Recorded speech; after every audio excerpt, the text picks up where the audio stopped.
Ce vendredi 10 février 2023 se déroulaient les victoires de la musique en direct depuis la scène musicale à Boulogne-Billancourt, Hauts-de-Seine. Il s'agissait de la 38e édition de l'événement, lequel représente un grand moment de consécration pour beaucoup d'artistes. Mais en 2020, la cérémonie a davantage été synonyme de descente en enfer pour Oshi.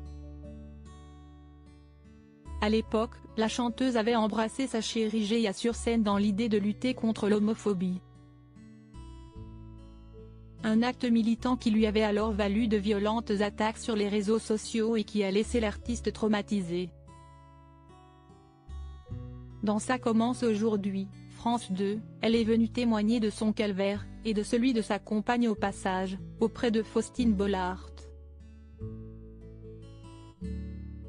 Et l'animatrice n'a pu s'empêcher de remarquer que son invité apparaissait très aminci.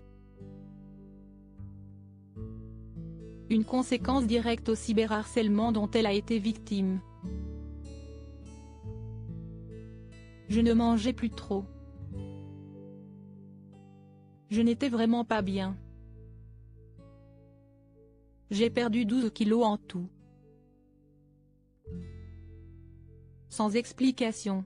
En fait, il y a eu la tournée, je mangeais moins, j'étais stressée. Je pense que le stress m'a fait maigrir, a-t-elle alors expliqué. Je n'avais plus envie de vivre pour ne rien arranger. Oshi est atteinte de la maladie de Ménière, trouble caractérisé par des crises de vertige et une perte progressive de l'audition. Le stress causé par les plus de 5000 messages de haine qu'elle a pu recevoir n'a alors fait qu'aggraver sa situation. Démunie, Oshi a donc baissé les bras durant ces 3 dernières années. Plusieurs fois, je me suis enfermée et j'ai dit « j'arrête ». Ce n'était pas facile ni pour mon label ni pour mon entourage et ma famille. Je n'avais plus envie de vivre, sincèrement, a-t-elle admis.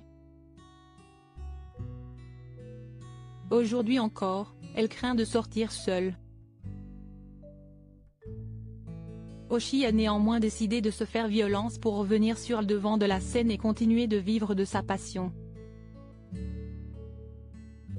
Je sais que c'est un peu un cercle vicieux, mais d'un côté j'ai envie de revenir, j'ai envie de faire de la musique, d'aller bien. Donc, c'est quand même un combat, a-t-elle déclaré. Rappelons qu'en 2020, Oshi avait porté plainte pour harcèlement moral en meute, menaces de mort et de viol, injures aggravées et provocation à la haine. Sur les milliers de messages reçus, une seule personne serait potentiellement convoquée à un procès au mois de juin prochain.